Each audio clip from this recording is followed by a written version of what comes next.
মোদীর রঙ্গমঞ্চে ইডি দিয়েছে হানা, তখন ইডি মোদীর রঙ্গমঞ্চে ইডি দিয়েছে হানা, সবুজ ফাইল করল চুরি, কেউ করেনি মানা।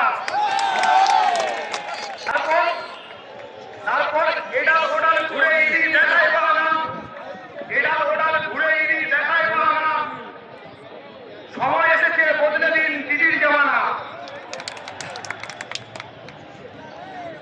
দুর্নীতি সব রুখে দিতে খামে দিন চাপ, নওশাদ সিদ্দিকী দেখাতে পারে নতুন সুপ্রভাত। কারণ সুখে দুঃখে পাশে থাকে সত্য জিন্দেগি, ভাঙড়বাসীর গর্ব হলো নওশাদ সিদ্দিকী। নমস্কার। আমার যতটুকু সময় যতটুকু বলেছি এটুকুই আমার সময় ধার্য ছিল। আমি সবাইকে আমার দলের পক্ষ থেকে, আমার দক্ষিণ চব্বিশ পরগনা জেলা কমিটির পক্ষ থেকে নমস্কার, সালাম, ভালোবাসা, আদাব জানিয়ে আমি আমার উদ্যোগ কমিটি এখানে পাঠ করলাম। সবাই ভালো থাকবেন।